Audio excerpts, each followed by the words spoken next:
The galaxy was old. Stars had been born and died 1,000 times over. Empires had risen and fallen like waves on an endless ocean. And in all that time, across all those countless worlds, one story had survived longer than any other. It was the story of the humans. The Valorians spoke of them in whispers. Their ancient texts described a strange species from a small blue planet at the edge of the spiral arm. These creatures walked on 2 legs and had soft skin that could not stop a blade. They had no claws, no fangs, no armor. By all logic, they should have been prey. But the old writings said something different. They said the humans were the most dangerous beings the galaxy had ever known. The Kreth warrior clans laughed at such stories. They were a proud species, 7 feet tall with scales harder than steel. They had conquered 100 worlds through blood and fire. The idea that soft, weak creatures could challenge them seemed like a joke. Their elders would tell tales of humans around the fire, but only to make the young warriors laugh. Surely these were just fairy tales meant to scare children. 3,000 years had passed since anyone claimed to have seen a human. Most scholars believed they had destroyed themselves in some great war. Others thought they had never existed at all. The humans had become like ghosts, like dreams, like the monsters parents invented to make their children behave. They were ancient legends and nothing more. Commander Lyra Voss did not think about humans. She had more important things on her mind. She stood on the bridge of her flagship, the Radiant Dawn, and watched her display screens with growing horror. The Dominion had come. The Dominion was not a species. It was a hunger.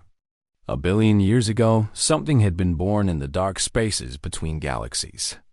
It was a mind without a body, a consciousness that spread like a disease. It took over other creatures, absorbed their thoughts, made them part of itself. Over time, it had consumed entire civilizations. Worlds that once held billions of living beings now held only silence and empty shells that served the overmind. For centuries, the Dominion had been a distant threat.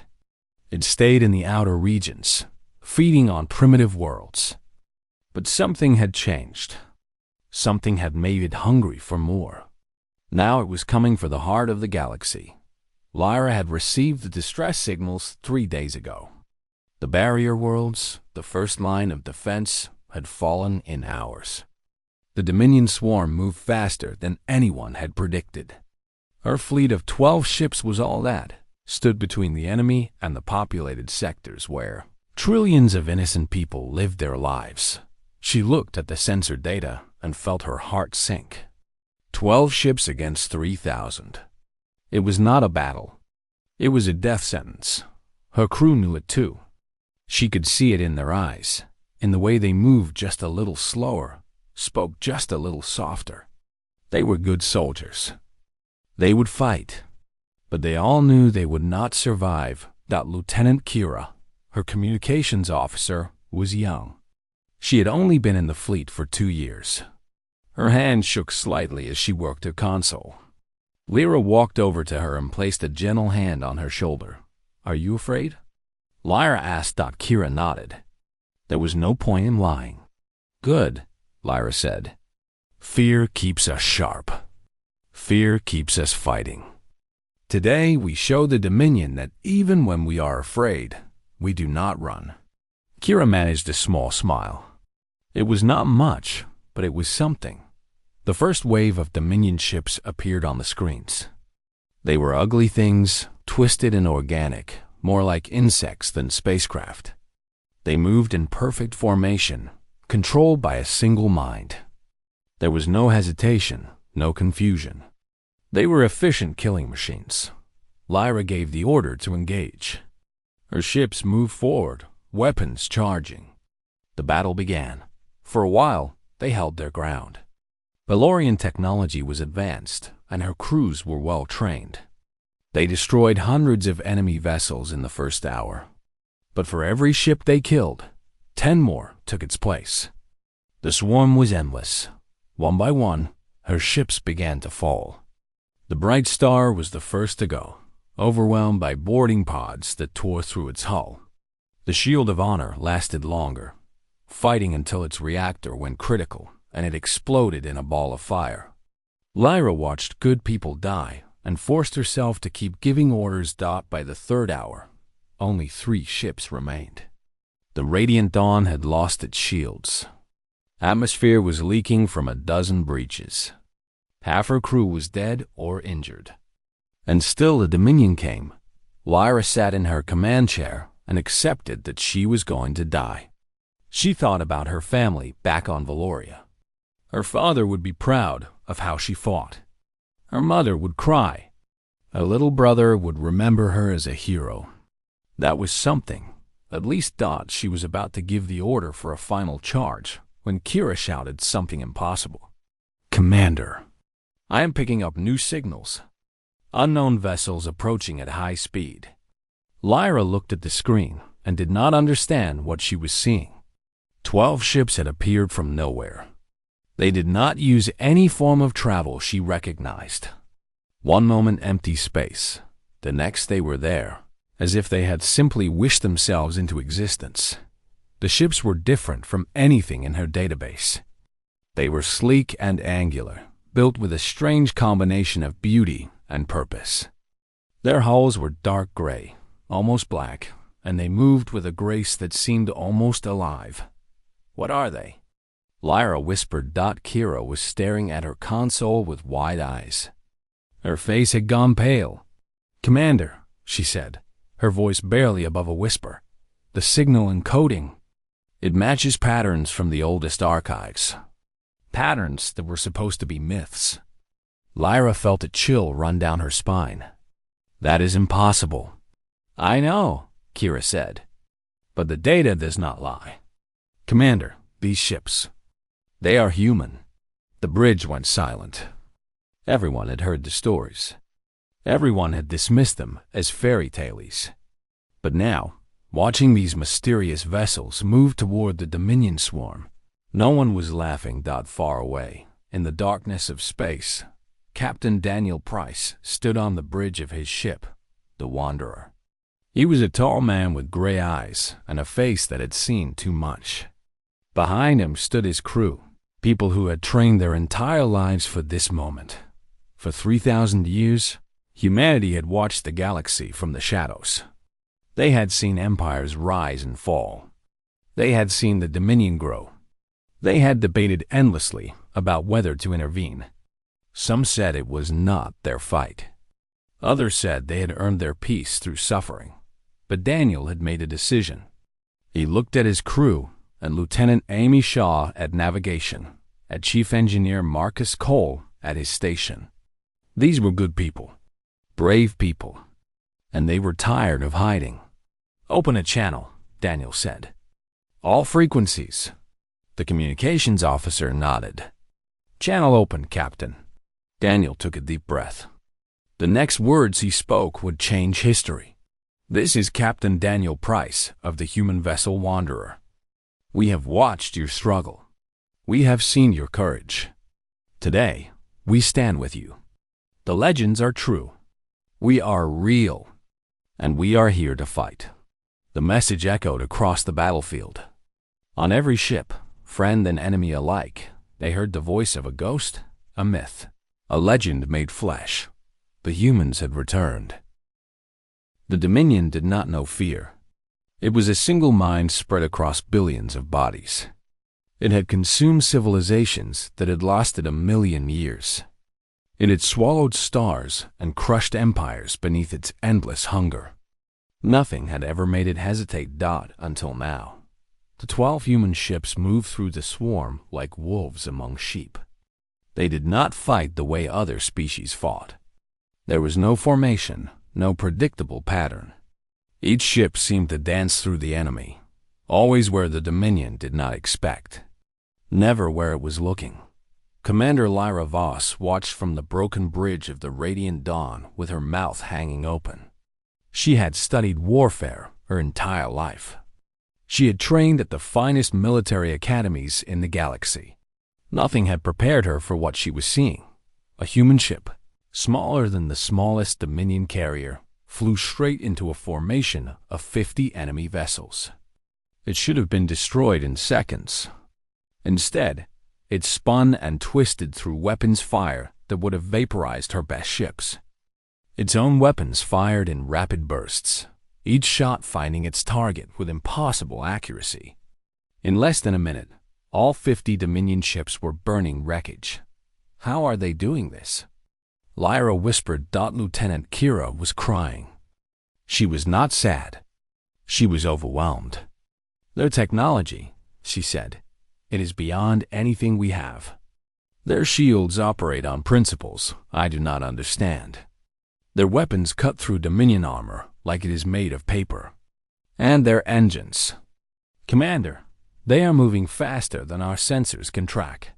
On the Wanderer, Captain Daniel Price stood calm and steady as his crew performed miracles around him.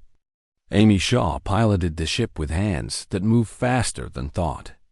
She had been flying since she was a child, and every hour of practice showed in the way she made the massive vessel dance through enemy fire. Coming up on the main cluster, Amy called out, 1,500 ships, tight formation. Daniel nodded. Marcus, I need everything you've got. Chief Engineer Marcus Cole was already pushing buttons. He was a large man with hands like hammers, but he touched his controls with the gentleness of an artist. Engines are at 120%. Hull stress is within tolerance. We can do this, Captain. Then let us show them what humans can do. The Wanderer dove into the heart of the Dominion swarm. Around it, the other 11 human ships formed a pattern that had no name, a dance of destruction that had been practiced in secret for centuries. They had trained for this. They had prepared for this. They had dreamed of this moment for 3,000 years. The battle lasted 4 hours. When it was over, the Dominion armada that had threatened to consume an entire sector of the galaxy was nothing but floating debris. 3,000 ships destroyed. The humans had not lost a single vessel. Lyra received a communication request from the human flagship. Her hands trembled as she accepted it. A face appeared on her screen, a human face. He had gray eyes and dark hair streaked with silver. He looked tired but kind. Commander Voss, Daniel Price said, your ships have taken heavy damage. We would like to offer assistance. May we come aboard? Lyra did not know what to say. She was looking at a myth. She was talking to a legend. Part of her still wondered if she had died in the battle, and this was some strange afterlife. Yes, she managed to say. You may come aboard. An hour later, a small shuttle docked with the Radiant Dawn. Lyra waited in the damaged hangar bay with what remained of her crew. They were battered and bloodied, but they stood at attention. They would greet these legendary beings with dignity. The shuttle door opened. Lyra held her breath. Daniel Price walked out first. He was tall for a human, but still shorter than most Valorians. His uniform was simple and practical, dark blue with silver trim. Behind him came 3 others. Amy Shaw was small and quick, with short black hair and sharp eyes. Marcus Cole was massive, his arms thick with muscle. And there was another woman, Grace Taylor, with red hair and a gentle smile. Lyra had expected monsters. She had expected gods. She had expected something terrifying and magnificent. Instead, she found ordinary-looking beings who walked slowly and spoke softly. They did not look dangerous at all, Dot. Daniel Price stopped in front of her and extended his hand. It was an old human greeting she knew from the ancient texts. She reached out and took it. His grip was firm but not painful. Thank you for fighting so bravely, Daniel said. Your people showed great courage today. Lyra almost laughed. Her people had been slaughtered. Her fleet was in ruins. And this human was thanking her for courage. We did nothing, she said. You saved us. You appeared from nowhere and destroyed an army that would have killed us all. How is that possible? The story said humans were weak, that you had no natural weapons, that you could barely survive on your own world. Daniel smiled. It was a sad smile, full of old memories. The stories are true, he said. We are weak. We are soft. Our bodies are fragile, and our lives are short. But that is why we fight so hard.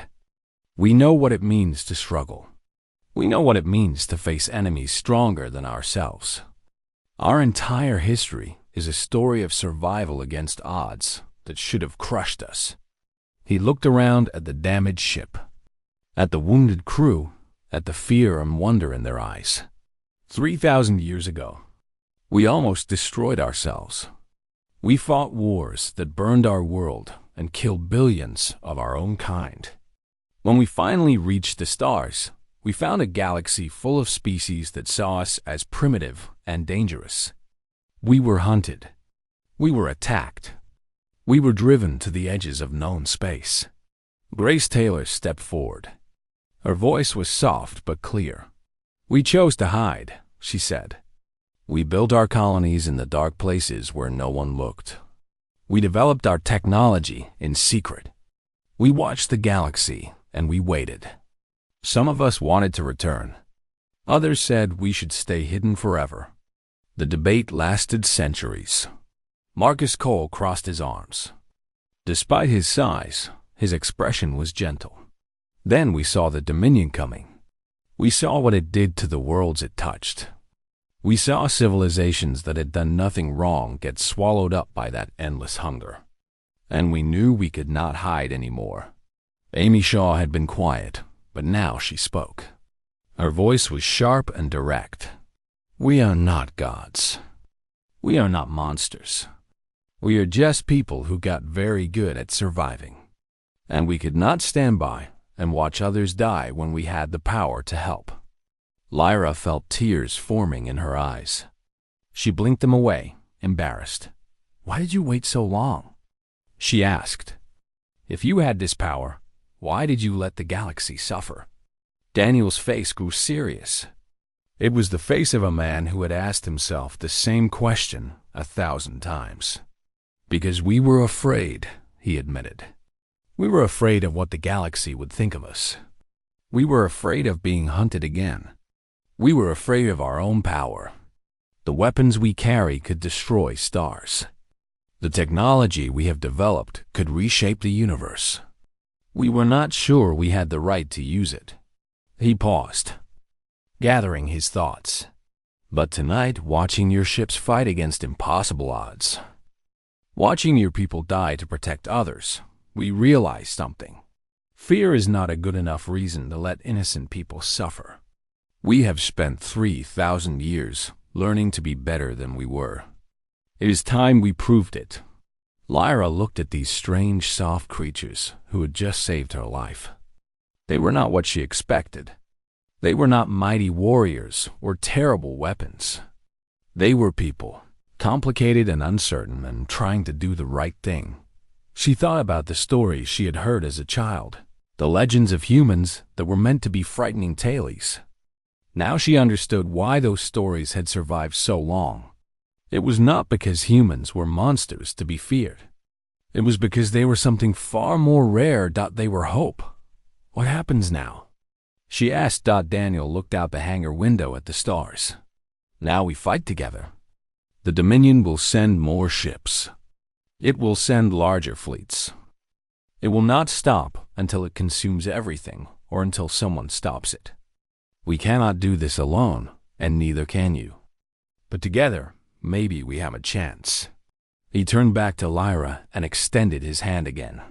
Will you stand with us, Commander? Lyra took his hand without hesitation.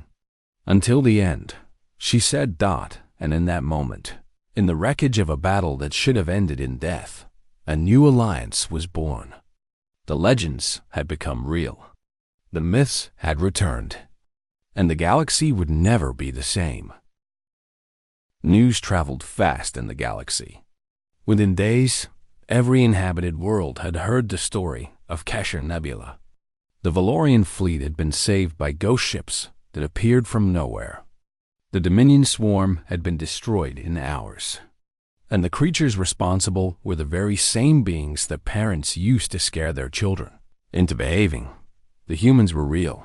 On the Kreth homeworld, the warrior clans gathered in their great halls to discuss what this meant. For generations, they had laughed at stories of humans. They had called them fairy tales, jokes, the foolish imaginings of weaker species. Now they watched the battle recordings with silent faces and troubled hearts. Elder Torin, the oldest of the clan leaders, stood before the assembly. His scales were gray with age, and his eyes had seen 100 wars. "I have lived 300 years," he said. "I have fought enemies that most of you cannot imagine. I have never seen anything like this. These humans, these creatures we called myths, they fight like nothing I have ever witnessed. They are fast. They are precise. And they are completely without fear." A younger warrior, Krath, stood to challenge him. "They are small. They are soft. One of our warriors could break 3 of them with his bare hands." Torin smiled. It was not a kind smile. Then why did 3,000 Dominion ships fail to kill 12 of them? "Size is not everything, young one. Speed and skill and intelligence matter more. These humans have been hiding for 3,000 years, developing technologies we cannot understand. They chose to reveal themselves now, to fight for species they have never met. That tells me they are either very brave or very foolish. Either way, they are not to be underestimated." The debate lasted 3 days. In the end, the Kreth warrior clans made a decision that would have seemed impossible a week before. They would send envoys to the humans. They would offer alliance and friendship. The proud warriors who had never bent their backs to anyone would ask to fight alongside creatures they had once mocked. Similar scenes played out across the galaxy. The Valorian Senate held emergency sessions to discuss the human question. Commander Lyra Voss was called to testify about her experience. She told them about Daniel Price and his crew, about their kindness and their terrible power, about the sadness in their eyes when they spoke of their history. "They are not conquerors," Lyra said. "They do not seek to rule us or control us. They simply want to help. After 3,000 years of hiding, they have decided that watching innocent people die is worse than risking their own safety. I believe we should trust them." The Senate debated for a week. In the end, they voted to recognize humanity as a sovereign power and to seek formal alliance. It was the fastest diplomatic decision in Valorian history. Captain Daniel Price found himself in a position he had never wanted. He was a soldier, not a diplomat. He was comfortable on the bridge of a ship, not in the halls of politicians. But there was no one else. The human colonies had chosen him to represent them, and he could not refuse. Lieutenant Commander Grace Taylor proved invaluable. She had studied galactic politics for decades, preparing for a day that many thought would never come. She understood the delicate balance of power between species, the ancient feuds and alliances that shaped the galaxy. She guided Daniel through meetings and negotiations, helping him avoid mistakes that could have been disastrous. Together, they organized the first coalition summit on New Eden, the largest human colony world. It was a beautiful planet, green and blue like the Earth of ancient stories. The humans had built their cities in harmony with nature, with clean lines and open spaces that seemed to breathe with life. Representatives from 37 species gathered there. Some came with hope, eager to ally with the legendary humans. Others came with suspicion, wondering what the humans truly wanted. A few came with fear, worried that humanity would prove to be a threat greater than the Dominion itself. Admiral Torin, Vex of the Syndicate Consortium, was one of the suspicious ones. He was a tall, thin being with 4 arms and eyes that never seemed to blink. His species had built their power on trade and information. They trusted no one and assumed everyone had hidden motives. "Think about it carefully," Torrin said to his advisors. These humans have technology far beyond anything we possess. They have been watching us for 3,000 years. They know our strengths and weaknesses. They know our secrets. And they chose this exact moment to reveal themselves when the galaxy is desperate and afraid. Does that not seem convenient? His advisors agreed. Something did not add up. Torrin sent his best spy to New Eden. Her name was Sira, and she was a shapeshifter, able to take any form she wished. She infiltrated the human city, watching and listening, searching for evidence of some dark conspiracy. What she found confused her. The humans lived simple lives. They worked and played and raised their families like any other species. They argued with each other, laughed with each other, cried with each other. They were not the cold, calculating beings Torrin had imagined. They were just people. But then Sira found something else. Deep beneath the human city, in a vault protected by security systems she could barely comprehend, she discovered records of weapons that made her blood run cold. Planet killers, star crushers, devices that could tear holes in the fabric of space itself. The humans had the power to destroy the entire galaxy if they chose, and yet they had locked these weapons away. The records showed centuries of debate about whether to use them. The arguments always ended the same way. The weapons were too dangerous. No matter how desperate things became, humanity would never unleash that kind of destruction. They would find another way or die trying. Sira reported her findings to Admiral Torrin Vex. She expected him to be pleased, to have his suspicions confirmed. Instead, she saw something strange on his face. It took her a moment to recognize it. It was shame. They have the power to rule us all, Torrin said quietly. They could force us to obey them with the threat of annihilation. Instead, they lock their greatest weapons away and fight with limited force. They choose to risk their own lives rather than become what they hate. He sat in silence for a long time. I have spent my entire career assuming the worst about everyone, he finally said. Perhaps it is time I learned a different way. The Coalition Summit lasted a month. There were arguments and disagreements, old feuds that flared up and had to be calmed. But slowly, surely, an alliance began to form. Daniel Price spoke of unity and cooperation. Grace Taylor handled the details of treaties and agreements. Marcus Cole showed engineers from a dozen species how to upgrade their ships with human technology. Amy Shaw trained pilots in the techniques that had made this Wanderer so deadly. The Dominion watched all of this with growing concern. The Overmind had never faced a united galaxy before. Its strategy had always been to pick off isolated civilizations, consuming them one by one before they could organize a defense. Now that strategy was failing. The Overmind turned its full attention to finding the human homeworld. If it could strike at the source, if it could destroy the creatures that were building this alliance, the galaxy would fall back into chaos. It sent scouts into the dark spaces where humans were rumored to hide. It absorbed every piece of information it could find about human technology and tactics. It was preparing for war on a scale the galaxy had never seen. On New Eden, Daniel Price stood on a balcony overlooking the city. The summit had ended. The treaties were signed. The coalition was real. But he felt no joy, only the weight of responsibility. Grace Taylor joined him. She had been his friend for 20 years, and she could read his moods like a book. "You are worried," she said. "The Dominion will come for us," Daniel replied. "It will send everything it has. The coalition is strong, but I do not know if we are strong enough." Grace put a hand on his shoulder. "We have allies now. We are not alone anymore. Whatever happens, we face it together." Daniel looked up at the stars. Somewhere out there, in the darkness between galaxies, an ancient hunger was gathering its strength. The real war had not even begun. "I hope together is enough," he said quietly. The wind carried his words away into the night.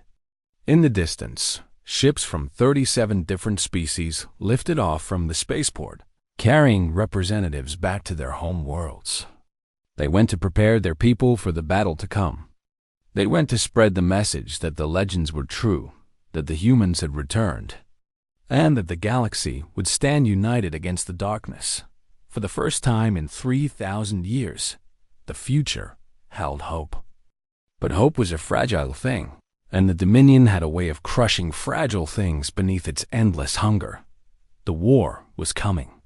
Nothing could stop it now. The war lasted 7 years. 7 years of blood and fire. 7 years of victory and defeat. 7 years that changed the galaxy forever.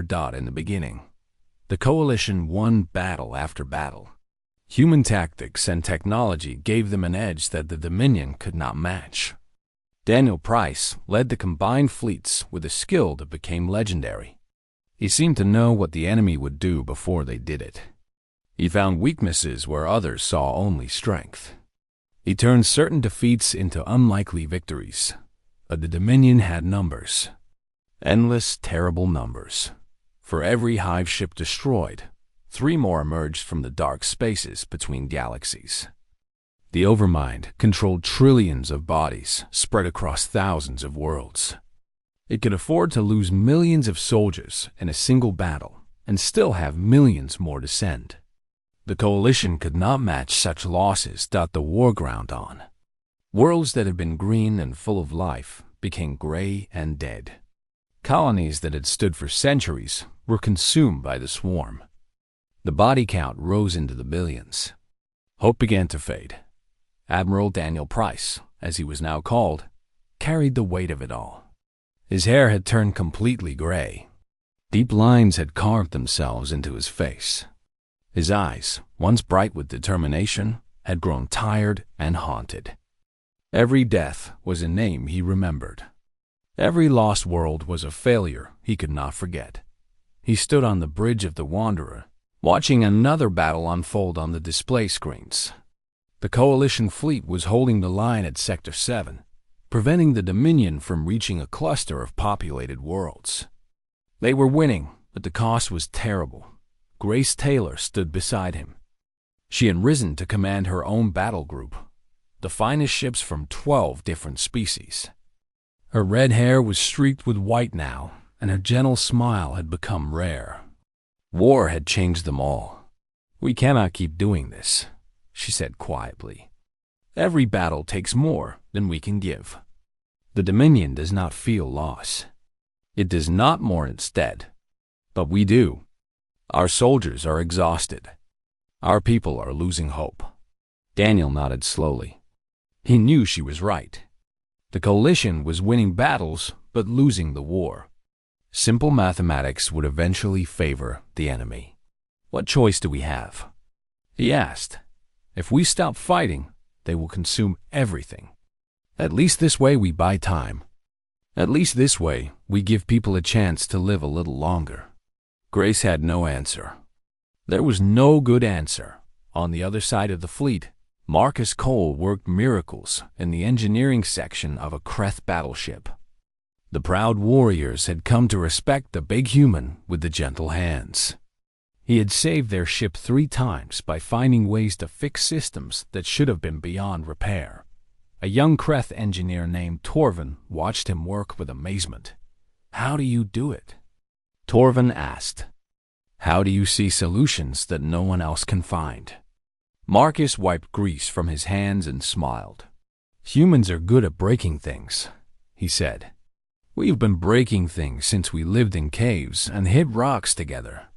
But that means we are also good at fixing things. When you understand how something breaks, you understand how to put it back together." He put a hand on Torvin's shoulder. "Your people are brave warriors. You face death without fear, but you expect machines to work or not work. You do not think about the space in between. Humans live in that space. We are always breaking, always fixing, always finding new ways to survive." Torvin thought about this for a long time. Amy Shaw had become the most decorated pilot in Coalition history. Her maneuvers were studied in war academies across the galaxy. Young pilots from every species tried to copy her techniques, though few could match her skill, but even legends could be wounded. In the 4th year of the war, Amy's ship was caught in an ambush. She survived, but lost her left arm below the elbow. The doctors offered her a mechanical replacement, but she chose instead a simple prosthetic that let her feel the controls of her ship. "I need to feel what the ship feels," she explained. "I need to know when it is hurting. That is how I keep it alive." She was back in the cockpit within a month, fighting as fiercely as ever. The turning point came at the Battle of Vorm Prime. The Dominion had finally located a major coalition staging area. It sent the largest fleet ever assembled, 10,000 hive ships carrying billions of soldiers. The coalition fleet of 800 vessels was hopelessly outnumbered. Admiral Tarn Vex was there. The syndicate commander who had once suspected the humans of dark conspiracies had become one of their strongest allies. He had learned to trust them, to fight beside them, to call them friends. In the years of war, he had changed from a suspicious schemer into something better. The battle went badly from the start. The Dominion fleet surrounded the coalition forces, cutting off any chance of retreat. Ship after ship fell to the endless swarm. Daniel Price called for all vessels to form a defensive sphere, but even he knew it was only delaying the inevitable. Then Tarn Vex did something unexpected. He gathered his personal fleet, 50 ships crewed by the best soldiers in the syndicate, and broke away from the defensive formation. He flew directly toward the densest part of the enemy armada, where the command ships coordinated the Dominion's movements. "Torrin, what are you doing?"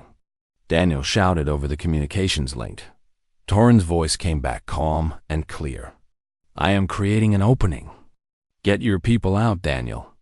The galaxy needs you more than it needs me. You will die." "I know." There was peace in Torrin's voice, a strange serenity. "I have spent my entire life calculating odds and measuring risks.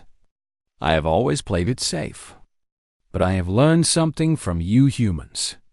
Sometimes the brave thing and the right thing are the same thing. Sometimes you have to stop calculating and just act." His fleet plunged into the swarm. They fought like demons, destroying hundreds of enemy ships before the Dominion finally overwhelmed them. Tarn Vex died on the bridge of his flagship, giving the order to ram the largest Dominion command ship. The explosion took out an entire section of the enemy formation, and it created a hole. "All ships full speed," Daniel ordered. "Get through that gap now." The coalition fleet poured through the opening Torrin had created. They escaped into open space, battered and bloodied, but alive. Behind them, the Dominion swarm closed the gap and resumed its formation. Daniel sat in his command chair and felt tears streaming down his face. Tarn Vex, who had started as an enemy and become a friend, was gone. He had given his life so that others could live. "That should have been me," Daniel said quietly. Grace Taylor shook her head. "No, he made his choice. He chose to be a hero. Now we have to make sure his sacrifice means something." Daniel wiped his eyes and straightened his back. Grace was right. Morning could wait. The war was not over, but something had changed inside him. He was tired of watching good people die. He was tired of fighting a war that could not be won through normal means. The Dominion would keep coming until it consumed everything or until someone found a way to stop it permanently. He called a meeting of his senior officers. Amy Shaw, Marcus Cole, Grace Taylor, Commander Lyra Voss, who had fought beside them since the beginning. They gathered in the conference room of the Wanderer and listened as Daniel laid out a desperate plan. The Dominion is controlled by the Overmind. It is a single consciousness spread across billions of bodies. If we can reach the Overmind directly, if we can somehow disrupt it, the entire swarm will fall into chaos. "The command nexus," Marcus said slowly. Intelligence reports suggest it is a massive structure in the center of Dominion space. That is where the Overmind's consciousness is most concentrated. It is also the most heavily defended location in the galaxy, Amy pointed out. We would never get close, Daniel nodded. Not with a fleet. But a small group of ships, moving fast and quiet, might slip through. It would be a suicide mission. The chances of survival are almost zero. But if we succeed, we could end this war. Silence filled the room. Everyone understood what he was asking. Grace Taylor spoke first. I will go. So will I, said Marcus Cole. And I, said Amy Shaw. Lyra Voss looked at them with wonder. These humans, these soft creatures from a forgotten world, were offering to throw their lives away for a galaxy that had ignored them for 3,000 years. She did not understand them. She was not sure she ever would. I will not ask you to do this alone, she said. I will come with you. Daniel looked at his friends, his family, the people who had stood beside him through 7 years of hell. They were all willing to die for a chance at victory. Then we go together, he said. One last mission. One final throw of the dice. Outside, the stars burned cold and distant. Somewhere in the darkness, the Overmind waited. It had consumed civilizations far older and more powerful than humanity. It expected to consume these new enemies as well, Don. It did not understand what it was facing. It did not know that the most dangerous creatures in the galaxy were not the ones with the biggest ships or the deadliest weapons. The most dangerous creatures were the ones who had nothing left to lose and everything to fight for. The humans were coming, and they were not coming to negotiate. The Wanderer moved through enemy space like a ghost. Its hull was painted black, its engines modified to run silent. Behind it followed 2 other ships. The Swift Heart, piloted by Amy Shaw, and the Iron Promise, carrying Marcus Cole and his engineering team. Grace Taylor commanded a 4th vessel, the Last Hope, which held the communication equipment they would need if they somehow survived. Commander Lyra Voss stood beside Daniel Price on the bridge of the Wanderer. She had left her own fleet behind, choosing to join the suicide mission without hesitation. When Daniel asked her why, she gave a simple answer. You saved my life at Kesher Nebula. You gave my people hope when we had none. If this is where the story ends, I want to be part of it. Daniel did not argue. He understood that kind of loyalty. He felt it himself. The journey to the command nexus took 3 weeks. They traveled through the darkest regions of space, avoiding Dominion patrols by the smallest margins. Every day brought new dangers. Every hour could have been their last. But somehow, through skill and luck and sheer determination, they made it. The command nexus hung in space before them, a structure the size of a small moon. It pulsed with a sickly light, alive with the terrible consciousness of the Overmind. Billions of neural connections spread out from it like the web of a cosmic spider, reaching across the galaxy to control the endless swarm. There it is, Marcus said quietly. The heart of the enemy. Amy Shaw studied her instruments. I am detecting 10,000 defensive ships in close formation, plus orbital weapons platforms, minefields, and some kind of energy barrier around the Nexus itself. Getting close is going to be difficult. Difficult is what we do, Daniel said. All ships, prepare for attack. What followed was the most desperate battle in human history.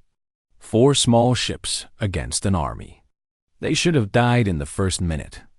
They should have been vaporized before they even reached the outer defenses, but they were not ordinary ships. And these were not ordinary crews. Amy Shaw flew like she had never flown before. Her ship danced through weapons fire, spun between enemy formations, used the Dominion's own vessels as shields. She had lost her arm in this war. She had watched friends die. She had every reason to be afraid.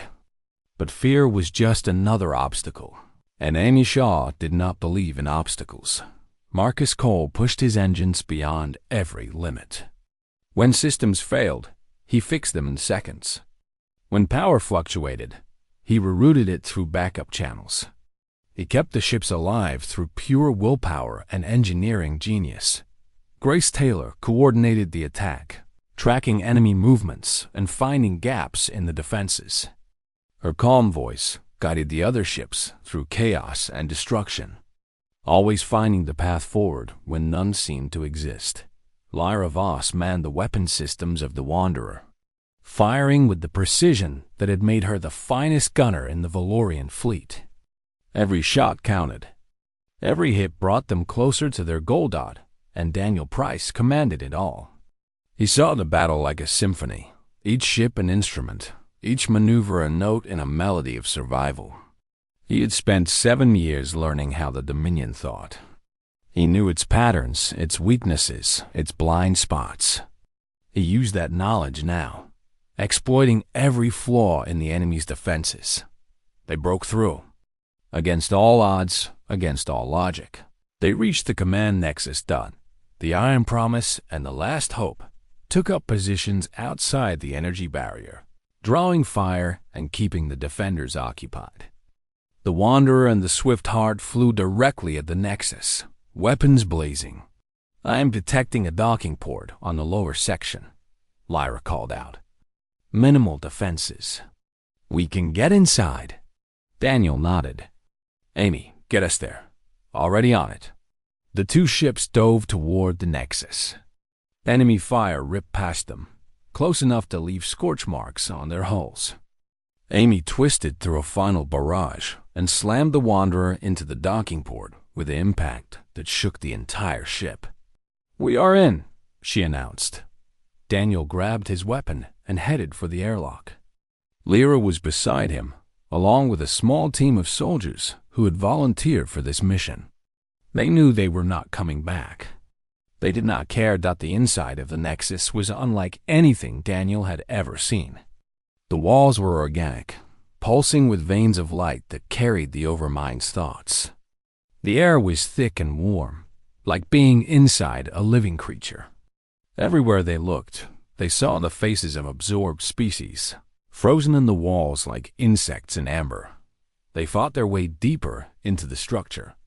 Dominion soldiers attacked from every direction, mindless drones controlled by the Overmind. The team cut them down without hesitation, driven by a purpose that went beyond survival. Finally, they reached the center. The Overmind was there. Not a body, not a creature, but a presence that filled the vast chamber like a weight on the soul. It spoke directly into their minds, a voice of absolute cold and absolute hunger. "You are humans, the creatures of legend. I have consumed civilizations that lasted 1,000,000 years. What makes you think you can stop me?" Daniel stepped forward. His weapon hung at his side. He had not come here to fight. "I want to show you something," he said. The Overmind laughed. It was a terrible sound. "What could you possibly show me?" "I have seen everything. I have consumed everything. There is nothing new in this galaxy." "You have consumed bodies," Daniel replied. "You have absorbed minds, but you have never understood what makes a mind worth having. You have never experienced what it means to be an individual." He reached into his pocket and pulled out a small device. It was a neural interface designed to create a direct connection between minds. Marcus Cole had built it during the journey here, working from theories that human scientists had developed centuries ago. "What are you doing?" the Overmind demanded. "I am giving you a gift." Daniel activated the device and pressed it against his temple. The connection opened, and suddenly the Overmind was inside his head, seeing his memories, experiencing his life. It saw a boy growing up on a colony world, playing in fields of golden grass. It felt the warmth of his mother's embrace, the strength of his father's hand on his shoulder.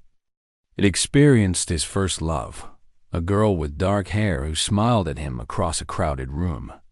It felt his heart break when she died in a Dominion attack. It saw him join the fleet, train for years, become the soldier he was today. It felt his pride when he saved his first life, his grief when he lost his first friend. It experienced the weight of command, the loneliness of leadership, the terrible burden of sending good people to die. It felt what it meant to be human. One by one, the others added their memories.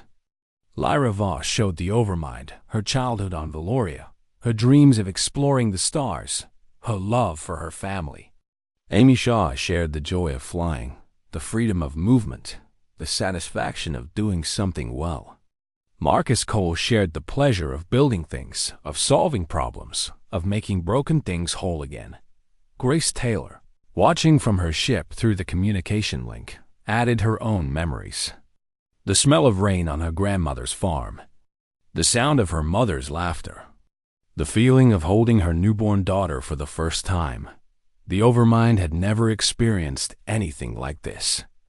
For 1,000,000 years, it had known only hunger.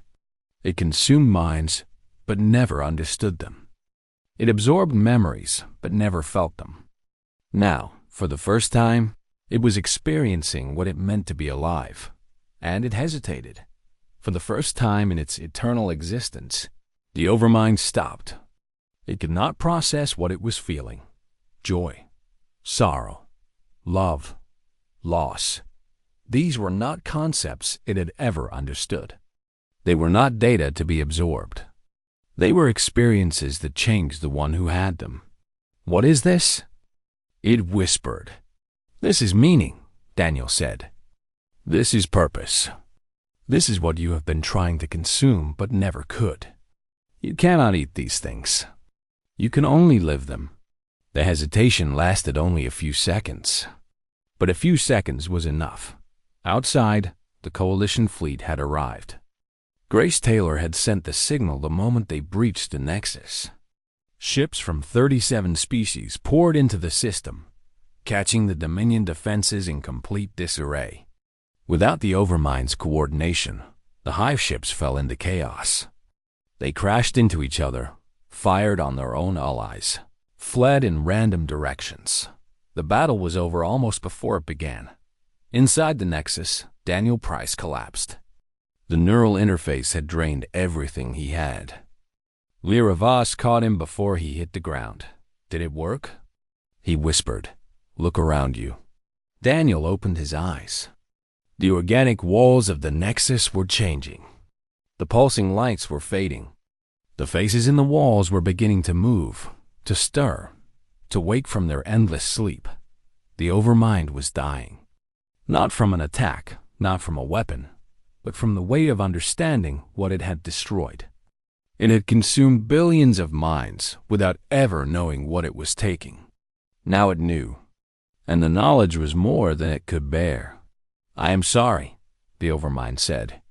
Its voice was different now, quieter, almost sad. "I did not understand. I was hungry, and I fed.